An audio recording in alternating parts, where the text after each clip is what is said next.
Assalamualaikum warahmatullahi wabarakatuh.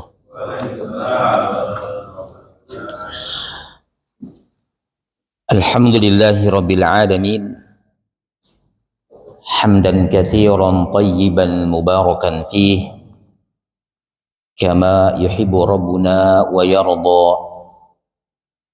Ashhadu an la ilaha illallah wahdahu la syarika lah wa asyhadu anna Muhammadan abdullahi wa rasuluh la nabiyya ba'dah.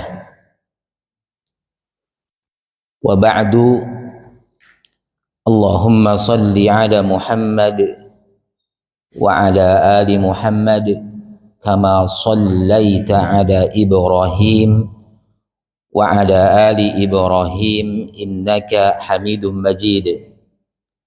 Allahumma barik ala Muhammad wa ala ali Muhammad kama barakta ala Ibrahim wa ala ali Ibrahim innaka Hamidum Majid.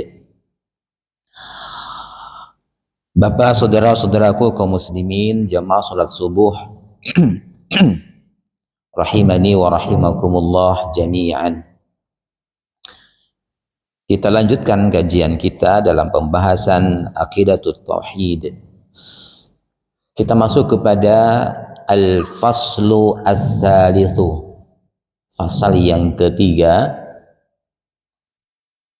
di mana mu'allif rahimahullah ta'ala menjelaskan kepada kita tentang fit tasyri', at-tasyri'.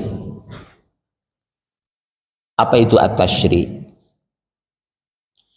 Yang dimaksud dengan at-tasyri' itu adalah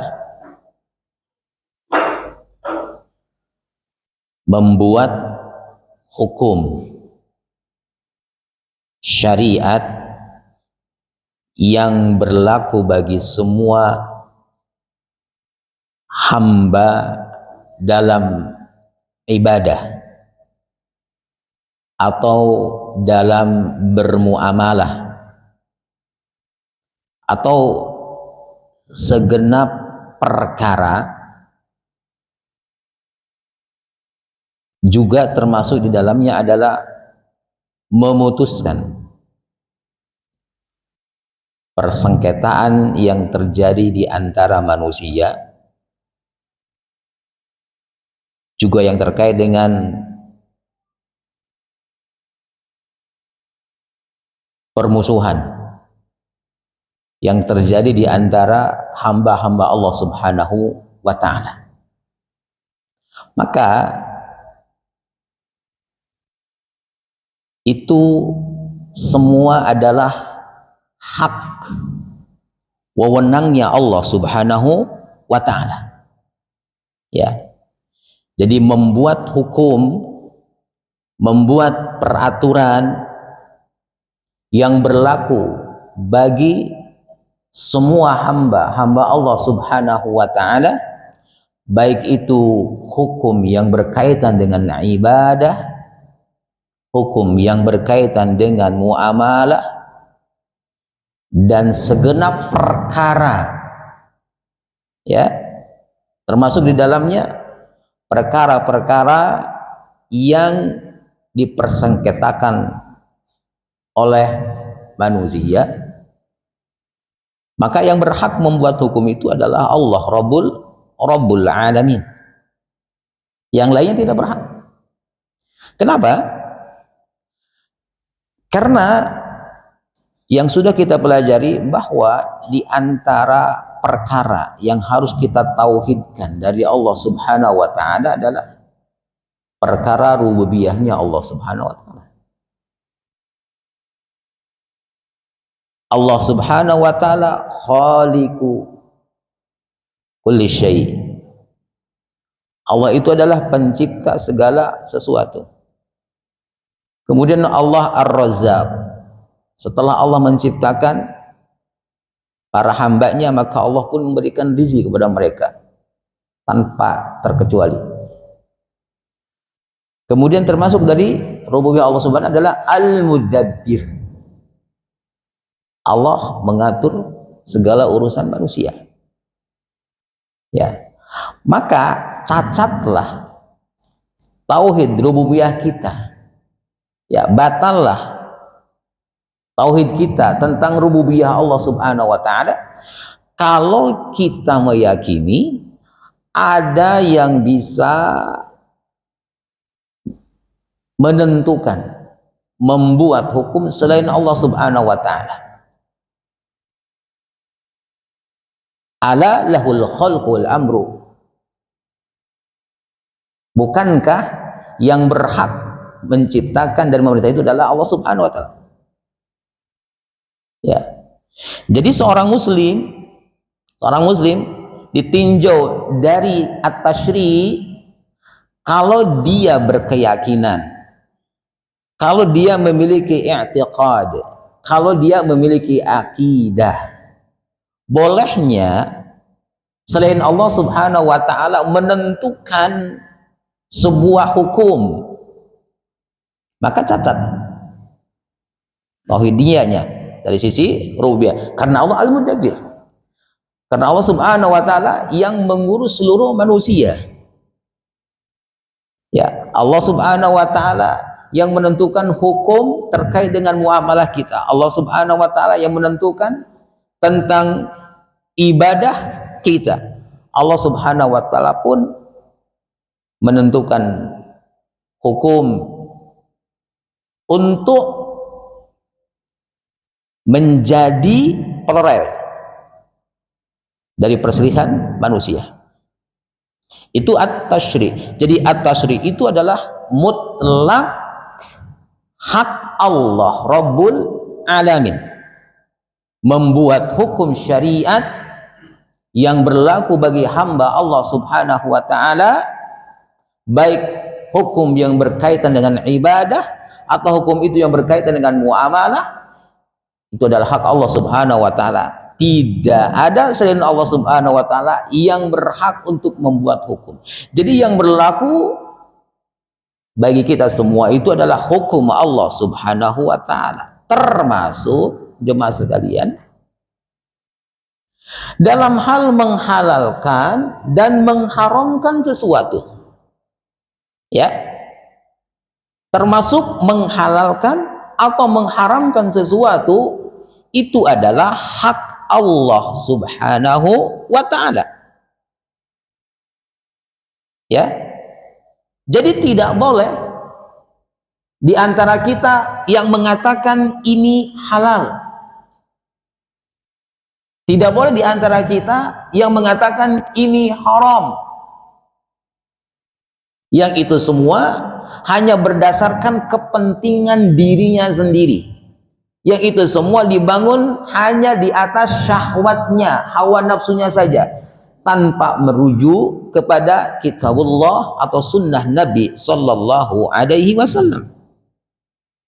Sehingga Allah Rabbul Alamin dalam surat An-Nahl ayat yang ke-116 berfirman, "Wala taqulu lima tasifu alsinatukumul kadhiba hadza halalun wa hadza haramun litaftaru 'ala Allahil kadhib."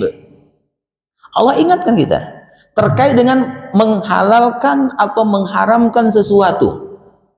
Kata Allah Jalla wa Ala, dan janganlah kamu mengatakan terhadap apa yang disebut oleh lisan kalian, ya, secara dusta, hada halalun wa hada haramun, ini halal, ini haram, untuk mengada-ngada kebohongan terhadap Allah Subhanahu wa taala. Ya, untuk mengada-ngada kebohongan terhadap Allah Subhanahu wa taala. Kalau kita melihat untean kalam ini, Allah berfirman, "Wala taqulu lima tasifu." Lima tasifu. Di sini ada huruf ma. Para ulama menjelaskan huruf ma dalam ayat yang mulia ini adalah huruf ma yang menunjukkan masdariyah, yang maknanya adalah umum, mencakup apa saja. Jadi tidak boleh kita mengatakan, kita tidak boleh menyebutkan apa yang disebutkan oleh lisan-lisan kita, ya, untuk mengada-ngada secara dusta atas nama Allah Subhanahu wa taala, ini halal, ini haram, tanpa merujuk kepada Al-Qur'an atau kepada sunnah Nabi Sallallahu Alaihi Wasallam. Jadi ayat ini berbicara perkara yang umum, berbicara perkara yang umum. Kita tidak boleh, ya, kita tidak boleh mengatakan dengan lisan kita ini halal, ini haram. Termasuk di dalamnya kita tidak boleh mengatakan dengan lisan kita tanpa berdasarkan Al-Quran, tanpa berdasarkan sunnah Nabi SAW, tanpa berdasarkan hukum Allah Subhanahu wa ta'ala, ini ibadah, ini bukan ibadah. Kalau seseorang mengatakan tanpa merujuk kepada hukum Allah Subhanahu wa ta'ala, lalu dia mengada-ngada satu ibadah, padahal ibadah itu tidak ditentukan oleh Allah Subhanahu wa ta'ala, tidak pernah diadakan oleh Nabi Sallallahu Alaihi Wasallam, maka ibadah itu tidak akan pernah sampai kepada Allah Subhanahu wa taala. Termasuk perkara ini kita tidak boleh mengada-ngada secara dusta atas nama Allah Subhanahu wa taala, sehingga Nabi SAW mengatakan, man ahdatsa fi amrina hada ma laysa minhu fahuwa raddun. Barang siapa yang mengada-ngada dalam perkara agama, termasuk perkara agama itu adalah ibadah. Barang siapa yang mengada-ngada satu ibadah, barang siapa yang mengada-ngada perkara di dalam agama ini, ya, kata Nabi Shallallahu Alaihi Wasallam, ma laysa minhu, padahal sejatinya perkara itu bukan bagian dari agama, fahuwa raddun, maka ibadah itu tertolak, ibadah itu tidak diterima oleh Allah Subhanahu wa taala. Dalam hadis yang lain Rasul mengatakan, man amila amalan laisa alaihi amruna fahuwa raddun. Barang siapa yang mengerjakan satu amalan, padahal amalan itu tidak ada dalam agama ini, ya, tidak ada dalam agama ini, tidak ada syariatnya. Ma laisa alaihi amruna, tidak ada dalam agama ini, tidak ada dalam urusan agama ini, fahuwa raddun, kata Nabi. Maka itu adalah ibadah, itu amal tersebut adalah tertolak oleh Allah Subhanahu wa taala. Ya. Karena ma dalam ayat yang mulia ini adalah masdariyah, maka mencakup seluruh perkara yang diada-adakan oleh manusia, seluruh perkara yang dikatakan oleh manusia yang tidak merujuk kepada hukum Allah, yang tidak merujuk pada syariat Allah, yang tidak merujuk pada agama Allah, makanya tidak boleh. Dan itu adalah sebuah kedustaan kepada Allah Rabbul Alamin, termasuk di dalamnya menghalalkan atau mengharamkan sesuatu. Maka orang yang secara serampangan, orang yang secara sembrono, ketika dia ditanya apa hukum ini, maka dia mengatakan halal, tapi berdasarkan ucapan lisannya, berdasarkan hawa nafsunya, berdasarkan kepentingan dirinya, maka itu tidak boleh. Kenapa? Karena at-tasyri, yang berhak membuat hukum itu adalah Allah Subhanahu wa taala. Yang boleh mengatakan ini halal, ini haram, itu Allah Rabbul Alamin. Tidak ada di antara kita, tidak ada di antara makhluk Allah selain Allah Subhanahu wa taala yang berhak untuk mengatakan ini halal, ini haram. Jadi kalau ada orang yang mengatakan ini halal, tidak mendatangkan kalamullah, tidak mendatangkan sepotong ayat atau hadis Nabi SAW yang menunjukkan itu halal, maka kita tidak boleh terima itu. Kalau ada seseorang yang mengatakan ini haram, tetapi dia tidak mendasarkan ucapannya itu kepada kalamullah, kepada sunnah Nabi SAW, maka tidak boleh terima.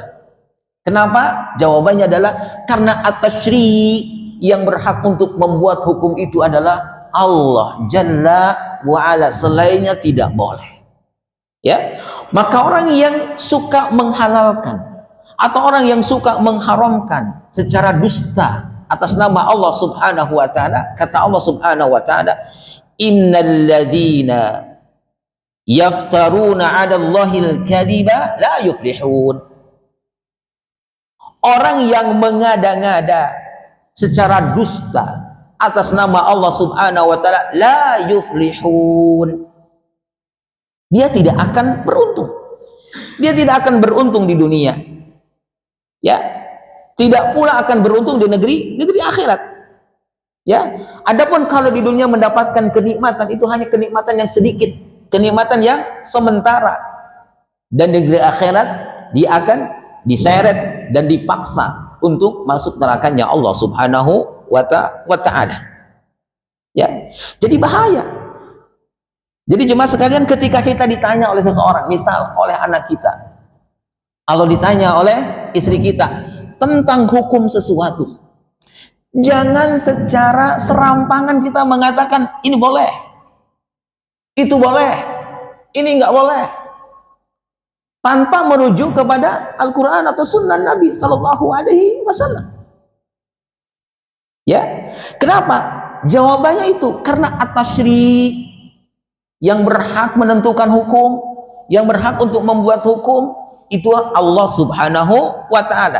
Maka orang yang memaksakan diri untuk mengatakan ini boleh, ini tidak boleh, ini halal, ini haram, ya, maka Allah Subhanahu mengatakan, qul, katakanlah wahai Muhammad, innal ladzina yaftaruna 'ala Allahil kadhiba la yuflihun.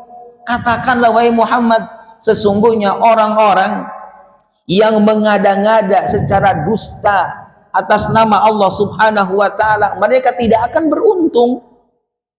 Mata'un fid dunya, ya, sedikit sekali keuntungannya di dunia, sedikit sekali kenikmatannya di dunia. Summa ilaina marji'uhum, kemudian mereka akan dikembalikan kepada kami. Summa nudhiquhumul adzab asyadid, kemudian kami akan berikan kepada mereka azab yang begitu pedih, bima kanu yaftarun, terhadap apa yang mereka ada-adakan. Itu dalil yang pertama. Dalil yang kedua, kita melihat dalam surah Yunus ayat yang ke-59. Mu'alif menyebutkan dalil yang kedua. Dalil yang pertama An-Nahl ayat yang 116. Kemudian Mu'alif menyebutkan dalil yang kedua tentang at-tashri', bahwa yang berhak membuat hukum itu adalah Allah Subhanahu wa taala, termasuk di dalamnya adalah yang berhak menghalalkan atau mengharamkan sesuatu itu adalah Allah Subhanahu wa taala. Allah berfirman, qul ara'aytum ma anzalallahu lakum mir rizqin faja'altum minhu haraman wa halalan qul Allahu adina lakum am 'ala Allahi taftarun. Allah berfirman, qul, katakanlah wahai Muhammad, ya, katakanlah wahai Muhammad, ara'aitum, bagaimana menurut pendapat kalian. Jadi Allah memerintahkan kepada Nabi kita Muhammad sallallahu alaihi wasallam untuk mengatakan kepada orang-orang musyrik, ya, untuk mengatakan kepada orang-orang musyrik, qul ara'aitum, Katakanlah Muhammad kepada orang-orang musyrik, terangkanlah kepadaku, atau apa pendapat kalian? Qul ara'aitum ma anzalallahu lakum. Bagaimana pendapat kalian tentang apa-apa yang telah Allah rizkikan kepada kalian? Ya. Qul ara'aitum ma anzalallahu lakum minar rizki. Katakanlah wahai Muhammad kepada orang-orang musyrik, terangkanlah kepadaku, atau bisa juga kita terjemahkan, bagaimana pendapat kalian tentang apa-apa yang telah Allah turunkan kepada kalian dari rizki. Ya, dari rizki. Faja'altu minhu, maka kalian menjadikan sebagian rizki tersebut haraman wa halalan. Ini haram, ini halal. Qul Allahu adina lakum. Katakanlah Muhammad, apakah Allah mengizinkan untuk mengatakan itu? Apakah Allah mengizinkan untuk menyebutkan ini haram, ini halal dari sebagian rizki Allah subhanahu wa ta'ala yang diberikan kepada kalian? Am 'alallahi taftarun, atau kalian hanya mengada-ngada atas nama Allah subhanahu wa ta'ala? Dalam ayat yang mulia ini, jemaah sekalian, secara wadih, secara jelas, Allah subhanahu wa ta'ala melarang untuk menghalalkan atau mengharamkan sesuatu. Kenapa? Karena menghalalkan atau mengharamkan sesuatu itu hak Allah subhanahu wa ta'ala. Selain Allah tidak bisa. Ya, kalau kita ingin mengatakan, menyebutkan ini halal, ini haram, maka kewajiban seseorang yang mengatakan ini halal, kewajiban seseorang ini haram, kewajiban dia apa? Kewajiban dia adalah mendatangkan dalil, mendatangkan hujjah, mendatangkan petunjuk yang menunjukkan bahwa itu haram, yang menunjukkan bahwa itu halal. Hujjah dari mana? Dalil dari mana? Hujjah dari Al-Quran atau hujjah dari sunnah Nabi Sallallahu Alaihi Wasallam. Kalau tidak,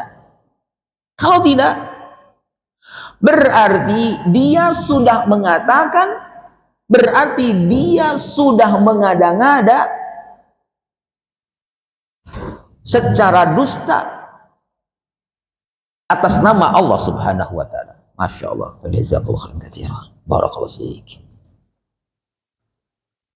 Saya ulang, ketika seseorang dia mengatakan ini halal, maka kewajiban dia adalah untuk mendatangkan dalil yang menunjukkan bahwa itu adalah halal. Begitupun ketika ada seseorang yang mengatakan ini haram, perkara ini diharamkan oleh Allah subhanahu wa ta'ala, maka kewajiban dia apa? Mendatangkan dalil, baik dari Al-Quran atau sunnah Nabi Sallallahu Alaihi Wasallam. Kalau dia tidak bisa mendatangkan hujjah, dalil dari Al-Quran atau dari sunnah Nabi SAW, berarti dia telah mengada-ngada secara dusta atas nama Allah subhanahu wa ta'ala. Dan ini adalah menandingi Allah subhanahu wa ta'ala. Kalau seseorang membuat satu hukum, di mana kita tahu yang berhak untuk membuat hukum itu adalah Allah subhanahu wa ta'ala, lalu ada orang yang membuat hukum selain dari hukum Allah subhanahu wa ta'ala, berarti dia telah menandingi Allah subhanahu wa ta'ala. Menandingi Allah subhanahu wa ta'ala. Gak boleh membuat hukum ya yang tidak dihukumi oleh Allah subhanahu wa ta'ala, berarti dia telah menandingi hukum Allah subhanahu wa ta'ala. Ya, berarti dia telah membuat apa? Membuat tandingan bagi Allah subhanahu wa ta'ala. Jadi kewajiban seseorang ketika dia mengatakan ini halal, ini haram, maka dia harus mendatangkan dalilnya di Al-Quran atau dari sunnah Nabi Sallallahu Alaihi Wasallam. Tanpa ada dalil yang menunjukkan sesuatu itu halal, maka kita tidak boleh mengatakan itu halal. tanpa ada dalil yang menunjukkan bahwa sesuatu itu haram, maka tidak boleh mengatakan bahwa sesuatu itu adalah haram. Ya, sebagian ulama, di antaranya adalah ulama dari jajaran sahabat Nabi Shallallahu Alaihi Wasallam, Ibnu Abbas, atau ulama setelah mereka, semisal Mujahid. Mereka mengatakan, ya, terkait dengan surah Yunus ayat yang ke-59 ini, di mana Allah berfirman, "Qul ara'aytum ma anzalallahu lakum mir rizqin faj'altum minhu haraman wa halalan." Katakanlah wahai Muhammad kepada orang-orang musyrik, bagaimana pendapat kalian tentang apa yang telah Allah turunkan kepada kalian berupa rizki, lalu kalian menjadikan sebagian rizki tersebut ini haram, ini halal. Katakanlah wahai Muhammad kepada mereka, apakah Allah telah mengizinkan kepada kalian untuk mengatakan bahwa itu halal? Apakah Allah telah mengizinkan kepada kalian untuk menentukan bahwa itu haram atau halal? Am 'alallahi taftarun, atau kalian hanya mengada-ngada atas Allah Subhanahu wa taala? Kata Ibnu Abbas, Abdullah ibn Abbas, dan kata Mujahid dan ulama-ulama yang lainnya,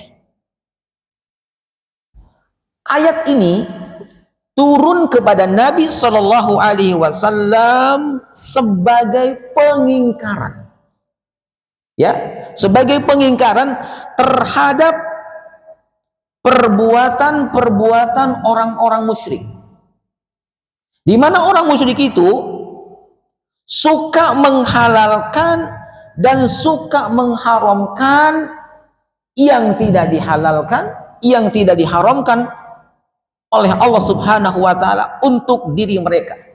Jadi kebiasaan orang-orang musyrik, ya, kebiasaan orang-orang musyrik itu adalah dia menghalalkan sesuatu yang diharamkan oleh Allah Subhanahu wa taala, atau dia mengharamkan sesuatu yang dihalalkan oleh Allah Subhanahu wa taala untuk kepentingan diri mereka sendiri.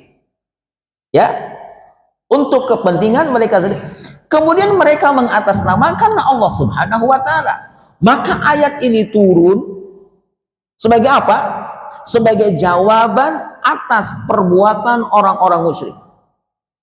Jadi Allah memerintahkan kepada Nabi kita Muhammad sallallahu alaihi wasallam untuk mempertanyakan kepada mereka, ya, di mana orang-orang musyrik itu suka mengharamkan sebagian dari yang Allah berikan rizki kepada mereka, padahal itu adalah halal. Dan orang musyrik itu suka menghalalkan dari apa yang telah Allah rizkikan kepada mereka, padahal Allah Subhanahu wa taala telah menyebutkan itu adalah perkara yang haram. Ini perbuatan orang musyrik. Maka ayat ini turun sebagai jawaban atas sikap mereka. Ya. Dalam satu riwayat, ikhwan rahimani wa rahimakumullah, bahwa Abul Ahwas, ya, Abul Ahwas ini adalah nama aslinya Auf. Ia memiliki ayah yang bernama Malik. Ya, Auf atau Abul Ahwas, dia bercerita. Cerita ini bersumber dari ayahnya. Siapa? Malik. Bersumber dari ayahnya Malik. Di mana ayahnya bercerita, ya, Malik bercerita bahwa Malik mendatangi Nabi Shallallahu Alaihi Wasallam. Ya, ketika itu Malik saat menjumpai Nabi Shallallahu Alaihi Wasallam dengan mengenakan pakaian yang lusuh, paham lusuh? Dengan mengenakan pakaian yang sudah jelek, sudah lusuh warnanya, sudah lama, sudah jelek. Melihat itu, Rasulullah SAW bertanya kepada Malik. Rasulullah bertanya kepada Malik. Apa pertanyaan Nabi SAW? Ya, wahai Malik, apakah engkau memiliki harta? Maka Malik menjawab, Ya Rasulullah, aku memiliki harta. Maka Rasulullah bertanya kembali, berupa apa harta engkau? Kata Malik, aku memiliki berbagai jenis harta ya Rasulullah. Aku punya unta ya Rasulullah. Aku punya budak ya Rasulullah. Aku punya kambing-kambing ya Rasulullah. Aku pun banyak memiliki kuda ya Rasulullah. Rupanya orang kaya Malik ini.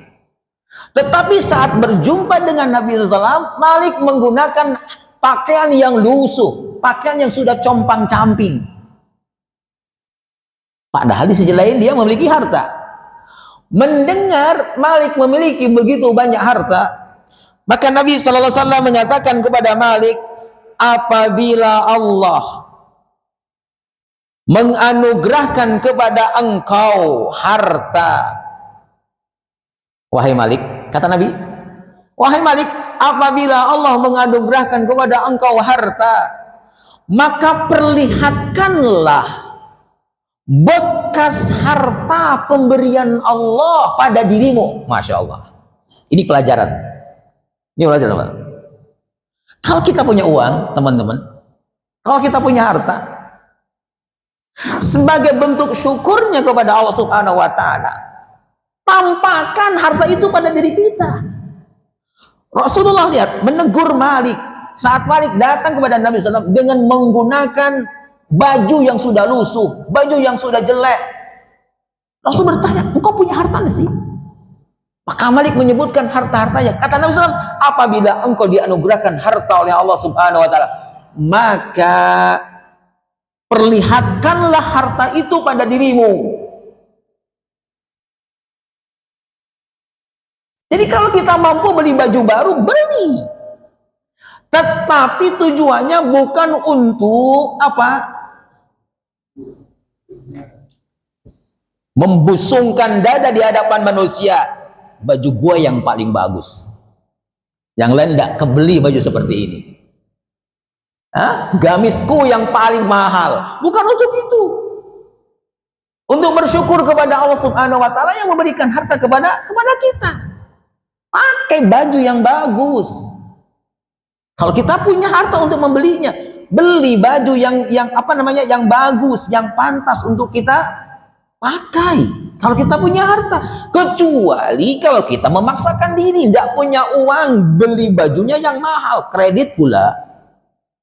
Ya Bu ya, kan kalau memaksakan ibu, tidak ada uang, memaksakan diri untuk apa? Untuk beli baju yang bagus-bagus, untuk beli baju yang, kalau kita emang diberikan anugerah oleh Allah Subhanahu wa Ta'ala berupa harta, tampakkan harta yang Allah berikan kepada kita pada diri kita. Pakai kopiah-kopiah yang bagus, pakai baju-baju yang bagus, pakai sarung-sarung yang bagus. Jadi jangan suatu kali misal lihat Ustadz pakai sarung yang sedikit bagus, kalau sedikit bagus, dan seperti jamaah, jangan dikomplain Ustadz nggak tawadhu, ya, pakai pakaiannya yang mahal-mahal, yang bagus-bagus. Enggak, mungkin Ustadz itu punya uang, punya rezeki yang Allah berikan kepadanya. Kata Nabi SAW, wahai Malik, jika Allah menganugerahkan kepada engkau harta, maka perlihatkanlah asar atau bekas harta itu pada engkau. Punya uang pakai baju sobek-sobek, punya uang pakai baju, pakai jilbab yang sudah lusuh, punya uang rumah enggak diperbaiki, bocor terus, sehingga istrinya setiap hari harus ngebersihin airnya. Tunjukkan, kalau kita punya harta, tunjukkan bekas harta yang Allah berikan kepada kita pada diri kita. Kita lanjutkan. Ya, Rasul mengatakan kepada Malik, apabila Allah menganugerahkan kepada engkau harta, maka perlihatkanlah bekas harta tersebut pada dirimu. Maksudnya adalah, Malik, pakai baju yang apa? Yang bagus. Jika engkau punya harta, tunjukkan harta itu pada diri engkau. Kemudian Rasul mengatakan kepada Malik, Ya, wahai Malik, apakah unta-unta milik engkau itu melahirkan unta-unta yang telinganya utuh? Ya. Lalu kamu sengaja mengambil pisau, lalu memotong kuping anak unta tersebut. Kuping, telinga anak unta tersebut. Ya. Lalu engkau mengatakan, ini adalah bahirah. Dan kamu membuat tanda pada kulit anak unta tersebut dengan pisau engkau, dan engkau menyobeknya. Lalu engkau mengatakan, ini adalah sarimah, yang semuanya itu kamu haramkan untuk dirimu dan kamu haramkan untuk keluargamu. Maka Malik mengatakan, iya ya Rasulullah. Lihat, Nabi bertanya kepada Malik, wahai Malik, apakah unta-untamu itu beranak? Apakah unta-untamu itu memiliki anak-anak? Maka kata Malik, iya, beranak ya Rasulullah. Lalu kata Nabi, wahai Malik, apakah engkau mengambil pisau? Lalu engkau bersengaja memotong kuping dari kuping anak unta tersebut. Kemudian engkau pun memberikan tanda pada kulit anak unta tersebut dan menyobek-nyobeknya. Lalu engkau katakan kupingnya ini haram, bagian kulit yang ini haram untuk dirimu dan untuk keluargamu. Kata Malik, ya Rasulullah. Maka Rasulullah mengatakan kepada Malik, sesungguhnya apa saja yang diberikan oleh Allah kepadamu adalah halal. Apa maksud hadis yang mulia ini? Hadis yang mulia ini terdapat beberapa faidah. Selain faidah yang tadi saya sebutkan, kalau kita punya harta, tunjukkan harta itu pada diri kita sebagai bentuk syukur kita kepada Allah Subhanahu wa ta'ala. Yang keduanya adalah kebiasaan dari kebiasaan orang-orang jahiliyah adalah mengatakan sesuatu yang sudah jelas-jelas dihalalkan oleh Allah Subhanahu wa ta'ala itu haram. Seperti kebiasaan Malik. Seperti kebiasaan Malik. Malik punya tradisi, punya kebiasaan. Apa kebiasaannya? Menyebutkan beberapa bagian dari anak unta itu yang tidak boleh ia makan, yang tidak boleh ia konsumsi. Di antaranya adalah bagian telinganya, di antara adalah bagian tertentu dari kulitnya. Lalu dia tidak mau memakannya dan dia mengatakan, ini tidak boleh kami makan, ini haram bagi kami, nggak boleh bagian ini. Padahal tidak ada petunjuk dari Al-Quran atau Sunnah Nabi SAW. Ada sebagian di antara kita yang tidak mau makan nasi sama sekali. Ada enggak? Ada enggak? Yang tidak mau menyentuh nasi sama sekali. Kalau sampai pada tingkatan nasi itu haram, tidak boleh dimakannya, berarti dia telah mengharamkan sesuatu yang sudah jelas halal oleh Allah Subhanahu wa ta'ala.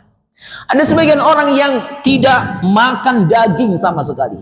Kalau sampai pada tingkatan dia memandang bahwa daging itu haram untuk dirinya, berarti apa? Dia telah membuat tasyri', dia telah membuat syariat baru. Nasi halal, dihalalkan oleh Allah Subhanahu wa ta'ala. Itu rizki dari Allah Subhanahu yang halal. Daging rizki dari Allah Subhanahu wa ta'ala yang halal. Tidak boleh kita mengatakan tidak boleh makan nasi. Saya selamanya tidak akan makan nasi. Saya punya teman, punya sahabat dulu waktu kerja tidak pernah makan nasi. Saya tanya, sampai kapan Anda tidak akan makan nasi? Sampai saya meninggal dunia. Ini gulu berlebihan. Nasi halal, nasi enak. Bahkan orang Indonesia itu sekalipun sudah banyak makan makanan, sudah makan roti, sudah makan sayur, sudah makan daging, kalau dia belum makan nasi, dia katakan ketika ditanya, sudah makan belum? Belum. Kenapa? Karena belum nasi. Ya. Jadi hadis Malik ini menunjukkan kepada kita tidak boleh mengatakan ini halal kecuali sudah ada petunjuk dari Al-Quran atau sunnah Nabi SAW yang menunjukkan bahwa itu halal. Tidak boleh mengatakan ini haram kecuali sudah jelas Allah Subhanahu wa Ta'ala menyebutkan bahwa itu adalah haram. Jadi faedahnya ibu dan bapak yang saya muliakan, ya, Allah mengingkari orang-orang yang mengharamkan sesuatu padahal Allah menghalalkannya.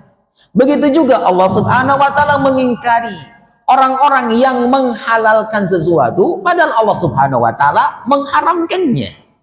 Karena menghalalkan dan mengharamkan itu adalah wilayahnya Allah Subhanahu wa Ta'ala. Jadi bapak hati-hati. Kalau bapak ditanya tentang hukum sesuatu, ini halal atau haram. Kalau bapak ditanya, Pak, makan daging kodok itu halal, boleh atau enggak boleh? Halal atau haram?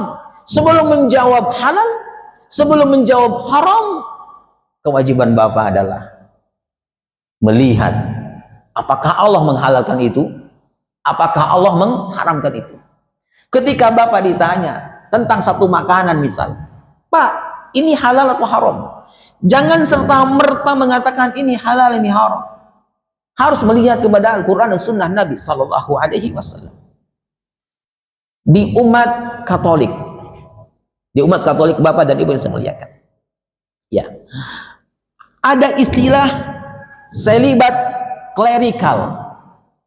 Di dalam istilah orang Kristen, terutama orang menganut Katolik, ada istilah selibat klerikal. Apa itu selibat klerikal? Pernah dengar nggak? Belum pernah ya? Saya pernah dengar, saya pernah baca. Selibat klerikal ini ada pada ajaran orang Nasrani, terutama Katolik. Apa itu selibat klerikal?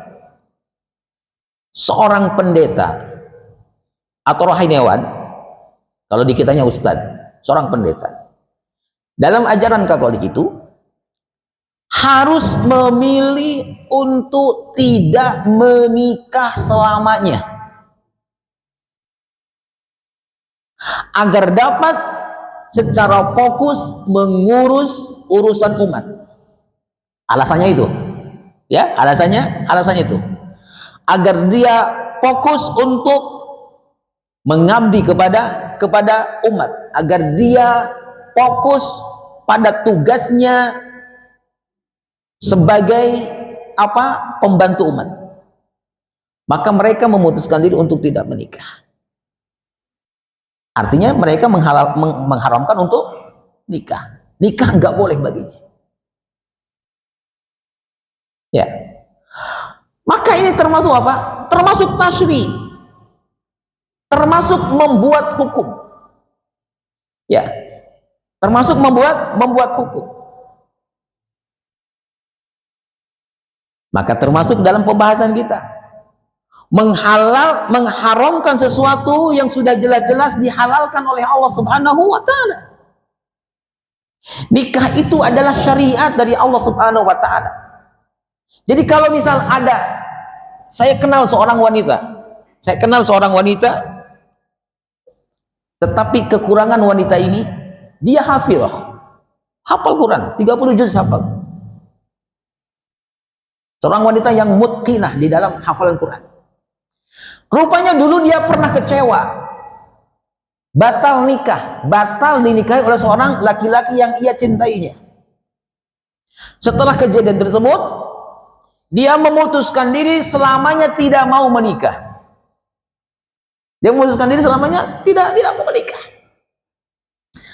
Ya, ini nggak boleh. Karena nikah itu adalah perkara yang halal. Dan perkara ini diperintahkan dalam agama kita, dalam Islam.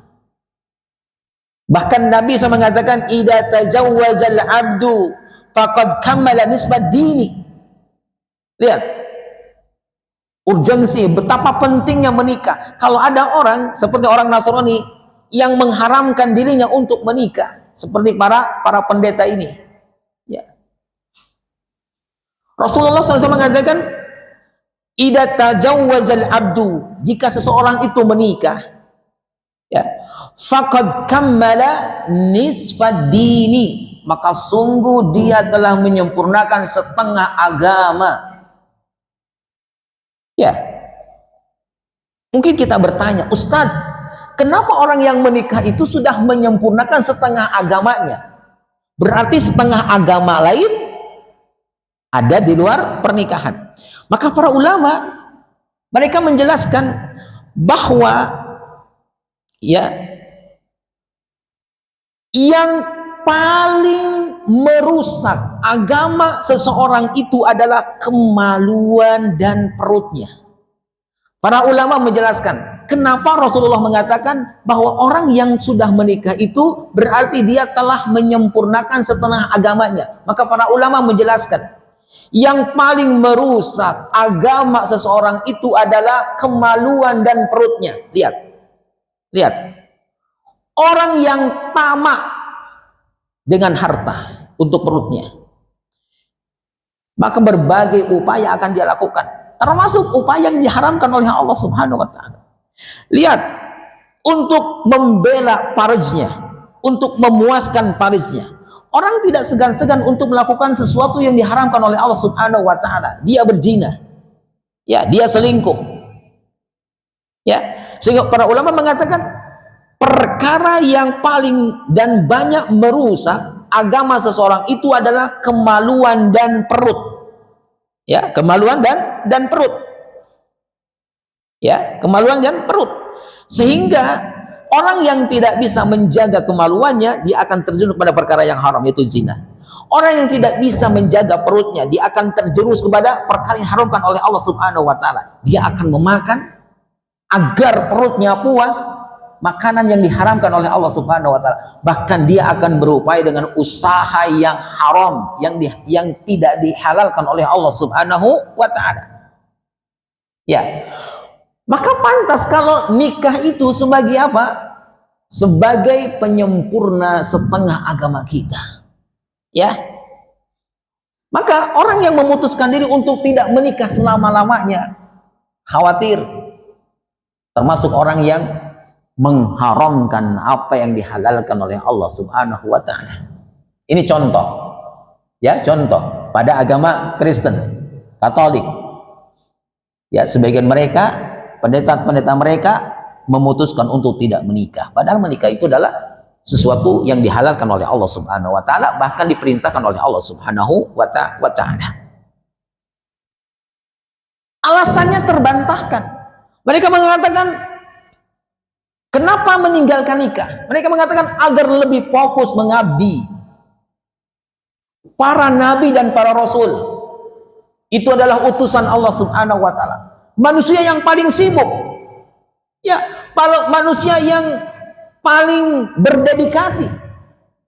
Manusia yang paling takwa kepada Allah Subhanahu wa Ta'ala. Manusia yang paling memiliki keinginan agar umatnya selamat, bahagia di dunia wal akhirah. Para nabi dan rasul menikah. Di sini ada yang belum menikah. Banyak yang belum menikah 2 kali. Ya. Kalau yang belum menikah, menikah. Kan ada di kita menjadi apa? Menjadi seakan-akan sesuatu yang kurang beretika, atau sesuatu yang kurang masuk di tradisi kita. Kalau kita misal mendengar ada seorang duda, mohon maaf kalau ada di sini duda, saya tidak berbicara tentang Anda, tapi saya berbicara tentang duda yang ada di sana, bukan duda yang ada di sini. Ditinggal oleh istrinya, meninggal dunia. Ya. Kalau dalam Islam, laki-laki mengenal iddah enggak? Hah? Enggak ada iddah ya? Lalu duda ini sebelum 40 hari istrinya meninggal, dia sudah menikah kembali. Ramelah diceritakan oleh orang-orang yang ada di masyarakat tersebut, terutama oleh ibu-ibu. Itu suami-suami biadab, itu suami-suami yang tidak berakhlak. Belum istrinya 40 hari, belum tanahnya kering, sudah nikah lagi. Lah, kenapa dipermasalahkan? Nikah adalah perkara yang halal. Seakan-akan nikah, seorang yang nikah yang ditinggalkan istrinya meninggal dunia sebelum 40 hari, itu adalah perkara yang haram. Ini tradisi, ini pandangan masyarakat kita, terutama ibu-ibu ini. Masukannya berbicara seperti itu. Itu orang laki-laki nggak punya perasaan. Belum 40 hari istrinya menikah, dia sudah menikah. Belum 40 hari istrinya meninggal dunia, dia sudah cari wanita lain untuk dinikahinya. Dia sudah melakukan apa? Walimatul arsy yang kedua. Emang ada yang salah dengan ini? Dia ingin menjaga kemaluannya agar tidak terjerumus kepada perkara yang diharamkan oleh Allah Subhanahu wa taala. Jangan mengatakan itu tidak boleh. Boleh. Kalau agama kita, syariat kita itu mengatakan tidak boleh, maka kita katakan itu tidak boleh. Para nabi, para rasul menikah. Ya. Sehingga Allah Subhanahu wa taala berfirman, "Wa laqad arsalna rusulan min qablika." Sungguh kami telah mengutus para rasul sebelum engkau wahai Muhammad. Wa ja'alna lahum azwaja wa dzurriyyah. Lalu kami jadikan bagi mereka apa? Azwaja, istri-istri, wa dzurriyyah, dan keturunan-keturunan. Para nabi, para rasul menikah. Kenapa kita tidak menikah? Bahkan Rasul mengatakan arba'un min sunanil mursalin.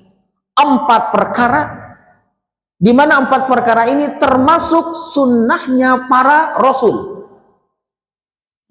Al-haya kata Nabi. Mereka memiliki sifat malu. At-ta'atturu. Mereka biasa mengenakan wewangian at-ta'atturu.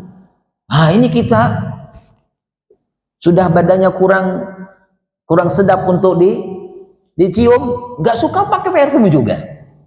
Pakai parfum. Ibu bapak, Rasulullah SAW keringatnya wangi. Ada di antara kita yang keringatnya wangi? Ada nggak? Nggak ada di antara kita yang keringatnya wangi.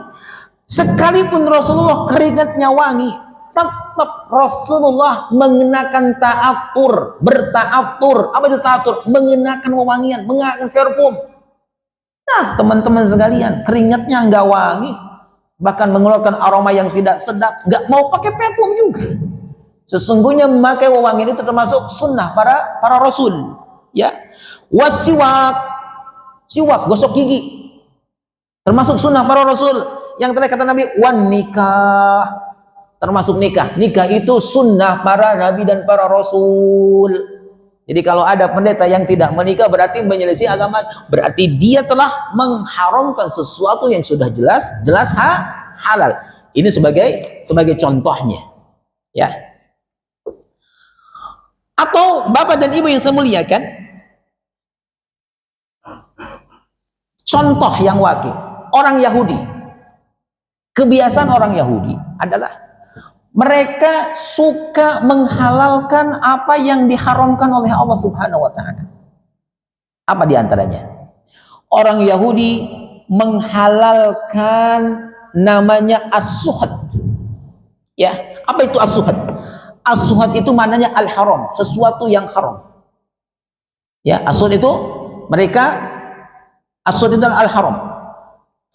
Termasuk dari as-suhad itu adalah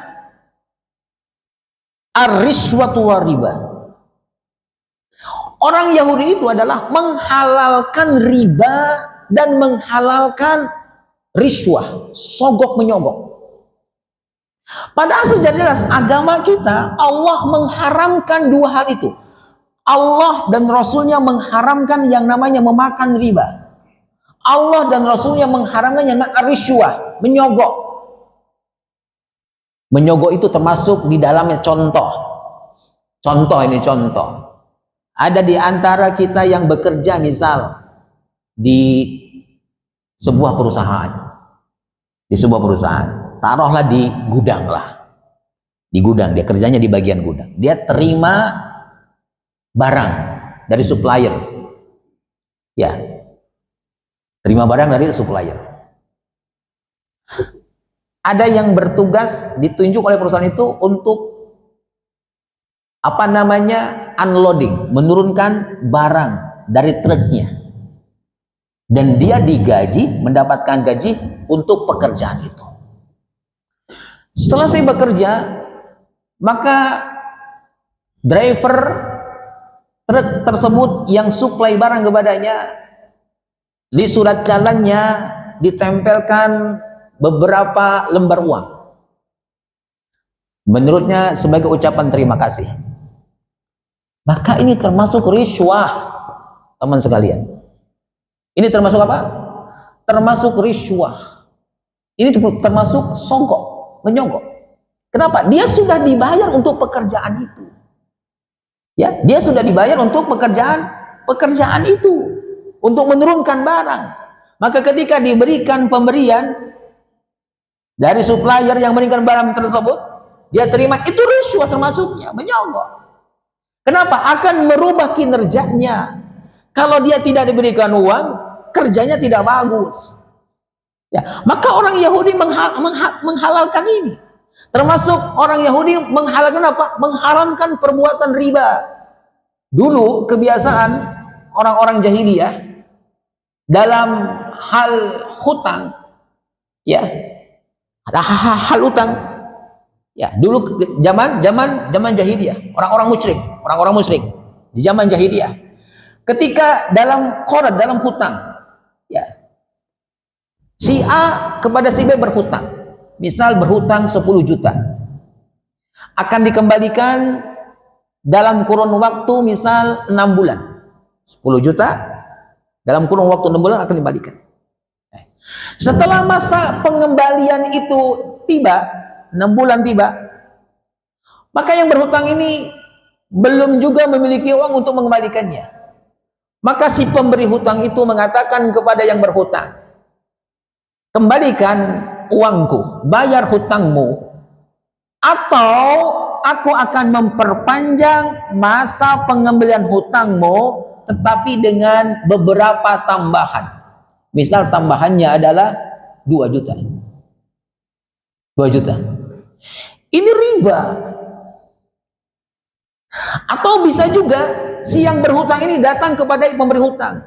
Mohon maaf, aku belum bisa mengembalikan hutang kepada engkau. Berikan aku tempo waktu, maka aku akan membayar lebih hutangku. Dari 10 juta, maka aku akan bayar, kembalikan kepada engkau 15 juta. Ini kebiasaan orang-orang musyrik dulu. Ya, dan ini biasa dilakukan oleh orang-orang Yahudi. Orang Yahudi itu menghalalkan riba dan menghalalkan riswah. Sehingga Allah Subhanahu wa taala berfirman, "Wa tara katsiran minhum." Wa tara katsiran minhum, wahai Muhammad, engkau menyaksikan, engkau melihat dari mereka orang-orang Yahudi, yusari'una fil itsmi, mereka bercepat-cepat di dalam melakukan perbuatan dosa, wal udwani, dan bercepat-cepat dalam permusuhan, wa aklihimus suhat, dan mereka bercepat-cepat untuk memakan as-suhat, memakan yang haram, termasuk di dalamnya riswah, sogok, termasuk di dalamnya adalah riba. La bi'sa ma kanu ya'malun, betapa buruk apa yang telah mereka lakukan. Ya, Allah mensifati orang Yahudi ini dengan apa? Satu kaum yang percepatan di dalam melakukan perbuatan dosa itu sungguh luar biasa sekali. Percepatan dalam permusuhan itu sungguh luar biasa sekali. Kebiasaan mereka adalah memakan sesuatu yang haram, yang diharamkan oleh Allah Subhanahu wa taala. Ya.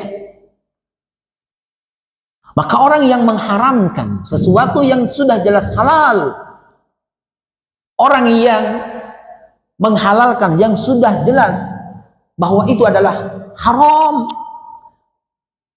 berarti dia telah menandingi Allah Subhanahu wa taala. Karena yang berhak menghalalkan, yang berhak mengharamkan itu adalah Allah Subhanahu wa taala. Jadi kesimpulan kajian kita ini adalah terkait dengan tasyri, terkait dengan membuat sebuah hukum, ya, yang membuat suatu perundang-undangan, baik hukum itu terkait dengan ibadah, atau hukum itu terkait dengan muamalah, atau hukum itu terkait dengan segala sesuatu yang terjadi pada manusia, itu yang berhak hanya Allah Subhanahu wa ta'ala. Kalau ada orang yang mentaati hukum selain hukum Allah Subhanahu wa ta'ala, maka dia termasuk orang yang melakukan kesyirikan kepada Allah Subhanahu wa ta'ala. Karena sesungguhnya Allah berfirman dalam surat Al-An'am ayat yang ke-121, wa in ata'tumuhum, ya, perhatikan baik-baik, wa in ata'tumuhum innakum la musyrikun. Kata Allah Subhanahu wa ta'ala, jika kalian mentaati mereka, maksudnya adalah jika ada di antara kita yang mentaati orang yang membuat hukum selain hukum Allah Subhanahu wa ta'ala, lalu kita mentaati hukuman mereka menggunakan hukum manusia selain hukum Allah Subhanahu wa ta'ala, kata Allah Subhanahu wa ta'ala, innakum la musyrikun, sesungguhnya kalian telah termasuk orang-orang yang musyrik. Kenapa orang yang mentaati hukum selain Allah Subhanahu wa ta'ala dikatakan orang yang musyrik?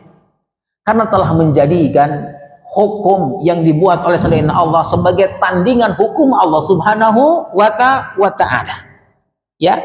Jadi termasuk juga orang-orang yang menghalalkan apa yang diharamkan oleh Allah Subhanahu wa ta'ala. Semisal menghalalkan bangkai. Atau orang yang mentaati orang-orang yang menghalalkan apa yang diharamkan oleh Allah Subhanahu wa ta'ala, fahuwa musyrikun, maka dia termasuk orang yang musyrik. Sebagaimana Allah Subhanahu wa ta'ala telah menghabarkan tentang orang-orang yang mentaati rahib, ya, orang-orang yang mentaati pendeta-pendeta, rahib-rahib, ya, ketika pendeta mengatakan ini haram padahal halal, ini halal padahal haram, berarti mereka telah menjadikan apa? Arbabam min dunillah, telah menjadikan Tuhan selain Allah Subhanahu wa ta'ala. Sehingga Allah mengatakan ittakhadhu ahbarahum wa ruhbanahum, mereka menjadikan rahib dan pendeta-pendeta mereka arbabam min dunillah, sebagai Tuhan yang disembah selain Allah Subhanahu wa ta'ala. Wal Masih ibn Maryam, dan mereka telah menjadikan Tuhan selain Allah, yaitu Al-Masih ibn Maryam. Wa ma umiru illa liya'budu ilahan wahid, tidaklah mereka kecuali diperintahkan untuk menyembah Tuhan yang satu, la ilaha illahu, tidak ada ilah kecuali dia, subhanahu amma yusyrikun, maha suci Allah Subhanahu wa ta'ala dari apa yang mereka sekutukan. Ya, ketika Adi ibn Hatim, seorang Nasrani, ya, ketika itu seorang Nasrani pemeluk agama Kristen yang kemudian memeluk Islam. Ketika Adi ibn Hatim, ya, radhiyallahu anhu, mendengar ayat ini dibacakan oleh Rasulullah sallallahu alaihi wasallam, ya, sesungguhnya pendeta-pendeta, rahib-rahib mereka, ya, arbaba min dunillah, dijadikan oleh mereka sebagai apa? Tuhan selain Allah Subhanahu wa ta'ala. Kata Hatim, ya, kata Ali bin Hatim kepada Nabi sallallahu alaihi wasallam, ya, ya Rasulullah, kami tidak menyembah mereka. Kami tidak menyembah mereka. Kami tidak menyembah pendeta-pendeta itu. Kami tidak menyembah rahib-rahib itu. Tetapi kenapa ayat ini mengatakan mereka telah menyembah Tuhan selain Allah Subhanahu wa ta'ala? Maka apa jawaban Nabi SAW? Jawaban Nabi SAW, karena mereka menghalalkan apa yang dihalalkan oleh mereka, padahal itu adalah sesuatu yang diharamkan oleh Allah Subhanahu wa ta'ala. Karena mereka mengharamkan yang diharamkan oleh rahi dan pendeta tersebut, padahal itu adalah sesuatu yang dihalalkan oleh Allah Subhanahu wa taala. Jadi orang yang membuat hukum termasuk di dalamnya menghalalkan sesuatu atau dia mengharamkan sesuatu, padahal itu diharamkan oleh Allah Subhanahu wa taala, padahal itu adalah yang dihalalkan oleh Allah Subhanahu, berarti dia telah menyembah dia kalau ditaatinya. Jadi kalau seseorang mentaati orang yang menghalalkan apa yang diharamkan oleh Allah Subhanahu wa taala, orang yang mentaati sesuatu ya yang Allah dia mengatakan ini haram padahal adalah dihalalkan oleh Allah Subhanahu atau sebaliknya, berarti telah menjadikan sesembahan selain Allah Subhanahu wa taala. Dia telah melakukan kesyirikan kepada Allah Subhanahu wa taala. Jadi jangan dianggap kecil permasalahan ini, karena ini akan menjadi pembatal keislaman kita juga. Allahu a'lam bishawab. Mungkin itu yang bisa saya sampaikan terkait dengan at-tasyri'. Ada yang mau bertanya, silakan. Waalaikumsalam warahmatullahi wabarakatuh. Apakah saya sudah melakukan ibadah dalam satu bulan dengan menaikkan satu tinggi? Ada seorang sahabat meminjam uang kepada saya, kebetulan saya ada uang. Saya berikan dia emas, silakan digunakan setelah mau ada atau jual. Nah kebetulan beberapa hari kemudian, satu bulan kemudian, kenaikannya cukup tinggi sehingga memberatkan dia untuk membeli. Apakah saya sudah melakukan riba pada dia? Baik. Menolong saudara-saudara kita dalam kesulitan itu amalan yang sangat utama sekali. Sehingga Allah perintahkan ta'awanu 'alal birri wat taqwa. Saling tolong menolonglah kalian dalam kebaikan dan dalam ketakwaan kepada Allah Subhanahu wa taala. Ya, ketika ada saudara kita dalam kesulitan meminta tolong, meminta bantuan kepada kita, hendaknya kita menolongnya, karena itu kewajiban. Bahkan membahagiakan saudara kita, termasuk membahagiakan saudara kita adalah dengan pertolongan kita, meminjamkan sesuatu kepada saudara kita. Itu termasuk amal yang sangat mulia. Bahkan Nabi SAW mengatakan, orang yang mengantar saudaranya dalam rangka memenuhi hajatnya, itu lebih baik atau lebih aku cintai daripada 1 bulan beriktikaf di masjid Nabi. Masya Allah. Ada yang di antara kita yang pernah iktikaf di masjid Nabi 1 bulan? Ada enggak? Orang yang memasukkan kebahagiaan kepada hati seorang muslim, atau orang yang meringankan urusan seorang muslim, itu pahalanya lebih baik dan lebih dicintai oleh Nabi SAW daripada seseorang yang selama 1 bulan iktikaf terus menerus di dalam masjid Nabi SAW. Maka ketika kita mendapatkan aduan dari saudara kita akan kesulitannya, akan himpitannya, akan duka laranya, maka hendaknya kita dengan ayat ini, dengan hadis ini harus mau membantunya karena Allah Subhanahu wa taala. Tentunya di dalam membantunya harus diperhatikan kaidah-kaidah syar'iyyah terkait dengan hutang piutang. Ya. Dari pertanyaan yang disampaikan oleh penanya, orang yang berhutang emas, maka saat mengembalikan utang emasnya tidak boleh dengan uang. Ya, tidak boleh dengan uang. Harus dikembalikannya dengan emas lagi. Harus dikembalikan dengan emas lagi. Ada satu peristiwa yang terjadi di Saudi. Ya. Ada seorang ayah, seorang bapak. Dia meninggal dunia dengan meninggalkan hutang kurang lebih 7.000 rial, 35 jutaan kepada seorang pedagang. Nah, kemudian pedagang itu membutuhkan uang. Ia teringat bahwa ada yang pernah meminjam uang kepada 7.000 rial.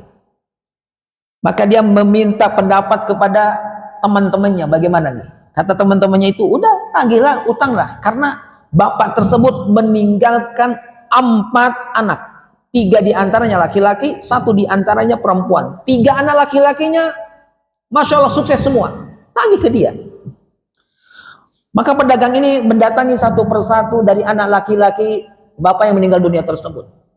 Tidak mau membayarnya, tidak mau bertanggung jawab, tidak mau berbakti kepada ayahnya, tidak mau membayarnya.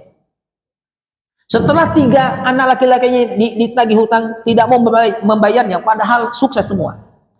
Maka diberikan nasihat kepada pedagang itu, cobalah datang ke anak yang keempatnya. Dia seorang wanita. Anak itu adalah anak yang solehah. Datang sana. Katakan kepadanya bahwa ayahnya meninggal dunia dengan meninggalkan hutang kepada engkau. Maka orang ini datang kepada anak perempuan dari mendiang ayah yang meninggal tersebut. Dikatakan bahwa ayahnya memiliki hutang 7.000 rial. Apa yang dilakukan oleh anak tersebut?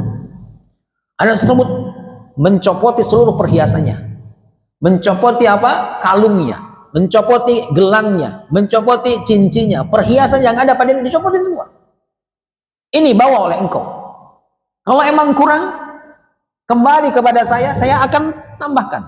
Kalau emang lebih, kembalikan lebih kepada saya. Maka orang ini, pedagang ini rupanya pedagang yang ngaji, yang paham hukum. Dia tidak mau menerima terlebih dahulu emas tersebut, kecuali dia bertanya kepada alim, kepada ulama di Saudi tersebut. Maka dia datang kepada Syekh Saleh, bertanya tentang hukum mengembalikan hutang uang dengan emas. Maka dijelaskan hukumnya tidak boleh. Maka Syekh tersebut kembalikan emas ini kepada anak perempuan tersebut. Sesungguhnya dia adalah seorang anak perempuan yang berbakti kepada ayahnya. Ini aku bayarkan hutang ayahnya. Diberikan oleh Syekh Saleh 7.000 rial. Dan emasnya dikembalikan.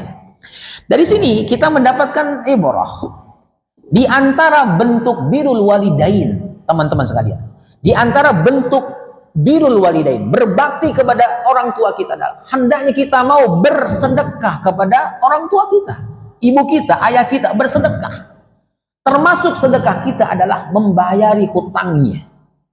Membayari hutangnya.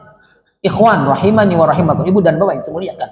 Orang yang berbakti kepada kedua orang tuanya, orang yang memberikan kebaikan kepada kedua orang tuanya, insya Allah di antara bentuk pertolongan Allah kepada anak saleh, anak salihah yang suka berbuat baik kepada orang tuanya, salah satu bentuk pertolongan Allah kepadanya, Allah akan mudahkan rizkinya. Jadi jangan hitung-hitungan kalau memberi kepada ayah dan ibu. Aduh, kalau dikasih segini berkurang dong nanti kebutuhan untuk menutup. Jangan hitung-hitung sama ayah dan ibu. Karena memberi sedekah, berbuat baik kepada ayah dan ibu, itu akan memperluas rizki kita. Akan memperluas rizki kita. Saya teringat dengan satu kisah. Dari kisah laki-laki Bani Israel. Ada seorang laki-laki yang sudah sepuh. Memiliki 4 anak laki-laki. Ya. Maka anak yang keempatnya mengatakan kepada kakak-kakaknya, kalian bertiga yang akan mengurus ayah kita ini, kemudian kalian tidak mengambil hak waris. Maka semuanya menolak. Kata anak yang keempat, kalau begitu aku yang akan mengurus ayah kita ini, aku pun berjanji tidak akan mengambil hak waris. Maka disepakatilah anak yang keempat yang mengurus ayahnya, yang sudah tua, ya, yang sering berobat sampai meninggal dunia. Singkat ceritanya, satu malam si anak tersebut, ini anak miskin, punya anak banyak, punya istri. Jangankan untuk mengurus ayahnya, untuk mengurus keluarganya udah kerepotan, tapi dia ingin berbakti kepada ayahnya.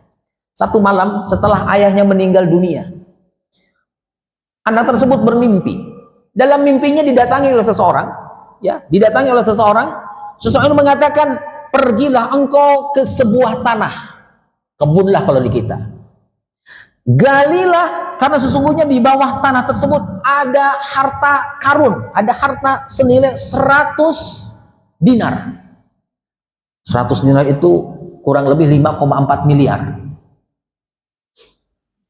Gali, ambil, gunakan oleh engkau. Maka anak ini mengatakan, apakah di dalam keberkahan? Orang itu mengatakan tidak ada keberkahan di dalamnya. Dia bangun dari tidurnya menceritakan kepada istri, kata istri, ambil, pergi ke tanah itu, ambil uang 100 dinar tersebut. Sesungguhnya keberkahan dari harta tersebut adalah kalau engkau gunakan untuk keluarga. Tapi anak ini, pemuda ini mengurungkan niatnya, keinginan untuk menggali itu. Malam kedua mimpi kembali. Didatangi oleh seseorang, orang itu mengatakan, datanglah ke sebuah tanah. Di sana tersimpan uang sebanyak 10 dinar. 10 dinar. Gali, ambil, manfaatkan uang tersebut. Maka laki-laki ini bertanya, apakah ada keberkahan di dalamnya? Tidak ada keberkahan di dalamnya. Dia bangun tidur, cerita kembali kepada istrinya. Kata istrinya, pergi ke ladang itu, ke sawah itu, gali, ambil 10 dinar. Sesungguhnya kami membutuhkan itu. Tapi karena dikatakan tidak ada keberkahan, ia mengurungkan keinginannya. Malam ketiga mimpi kembali. Didatangkan seseorang yang menunjuki bahwa di sebuah tanah itu, di bawahnya kalau digali ada uang 1 dinar. Ditanyakan kepadanya, berkah enggak? Berkah. Bangun dari tidur, disebutkan cerita tersebut kepada istrinya, kata istri, ambil 1 dinar itu. Maka anak ini, pemuda ini pergi mendatangi satu tanah. Lalu dia menggali sesuai dengan petunjuk orang tersebut. Ternyata setelah digali, benar ada 1 dinar. Dibawalah pulang untuk diserahkan kepada istrinya. Di pertengahan jalan, ketemu dengan orang yang baru mancing. Ya, ketemu dengan orang yang baru mancing. Dia bawa 2 ekor ikan. Si pemancing ini bawa 2 ekor ikan. Ditawarkan kepada pemuda ini, engkau mau beli enggak? Dengan berapa engkau jual? 1 dinar aku jual 2 ikan ini. Dibelilah. Pulang membawa 2 ikan, diserahkan kepada istrinya. Istrinya biasa mengurus ikan yang hendak dimasaknya. Ketika membelah perutnya, ternyata apa? Di situ ada mutiara. Di satu ikan itu ada mutiara, di mana mutiara itu adalah mutiara yang terindah, mutiara yang harganya tak terhingga. Dibeset juga ikan yang satunya, ternyata di situ ada mutiara, sepasang mutiara yang indah, yang nilainya tak terhingga. Tidak ada di negeri itu yang memiliki mutiara sebagus itu. Singkat cerita, raja menginginkan mutiara. Sudah mencoba untuk mencari mutiara tersebut, tetapi tidak mendapatkannya. Lalu disampaikan khobar ini bahwa si pemuda itu memiliki mutiara sampai kepada raja. Maka diutuslah utusan untuk melihat mutiara tersebut. Ternyata apa? Mutiara itu adalah mutiara yang terindah. Maka raja memerintahkan untuk membawa mutiara itu kepada dirinya. Diperlihatkan mutiara tersebut, ternyata mutiara yang indah. Maka kata raja itu, aku beli mutiara ini. Pemuda itu mengatakan, aku akan menjual mutiara kepada engkau, tetapi engkau tidak boleh menawarnya. Tidak boleh menawarnya. Aku jual kepada engkau dengan harga dengan emas seberat 30 ekor bigol. Bigol itu apa kalau di kita? Kayak semacam kambing besar gitu ya, bigol itu. Emas seberat 30 ekor kambing. Banyak emas ini. Banyak, dibelilah. Setelah raja ini mendapatkan mutiara tersebut, dia lihat tersebut, dia pandang tersebut. Lalu timbul ide, kalau mutiara ini berpasangan akan lebih indah lagi. Maka ditanyakan kepada pemuda itu, apakah engkau memiliki mutiara yang lain? Dikatakan memiliki mutiara. Kata raja itu, aku bayar 2 kali lipat dari harga yang pertama, menjadi 60 emas seberat 60 ekor kambing. Masya Allah. Ini berkata apa? Allah berikan rizkinya begitu luas, begitu banyak. Berkata apa? Kebaikan dia kepada ayahnya, mengurus ayahnya. Jadi teman bapak dan ibu yang muliakan, jangan hitung-hitungan ketika ngurus ayah kita atau ibu kita, karena sesungguhnya itu termasuk pintu mendatangkan rezeki yang sangat luas dari Allah Subhanahu Wa Taala.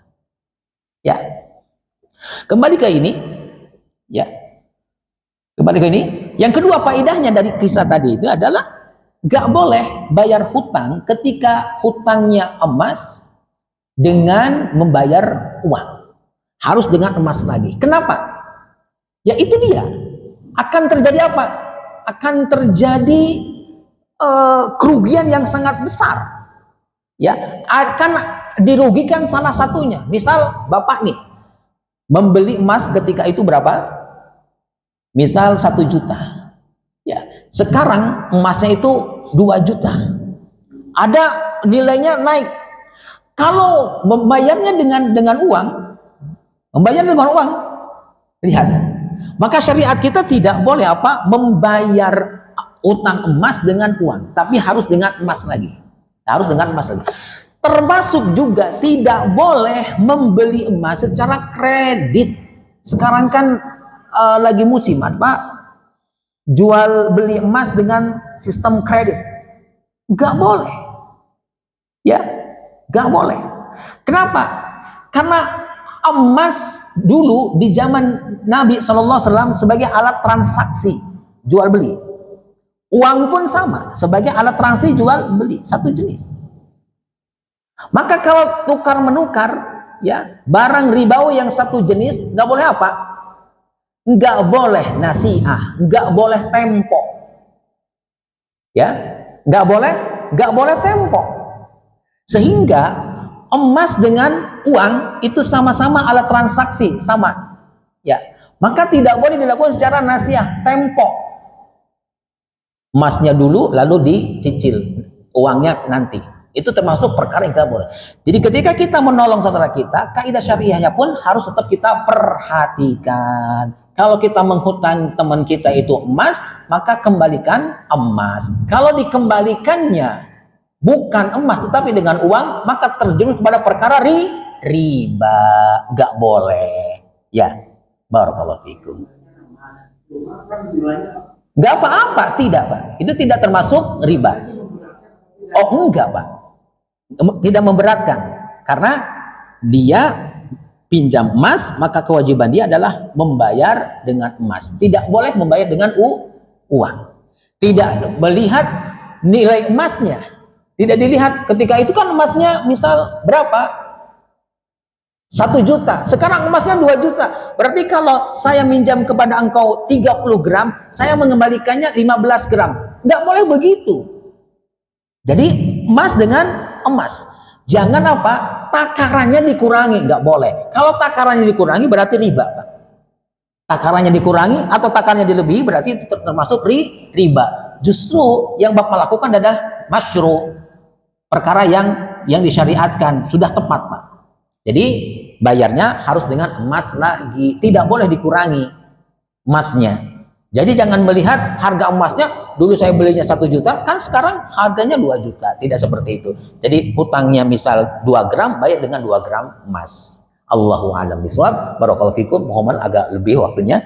Aku qouli hada subhanaka wa bihamdika asyhadu an la ilaha illa anta astaghfiruka wa atubu ilaik. Wa sallallahu ala Muhammadin wa ala alihi wa ashabihi wa man tabi'ahum ila yaumil din. Assalamualaikum warahmatullahi wabarakatuh.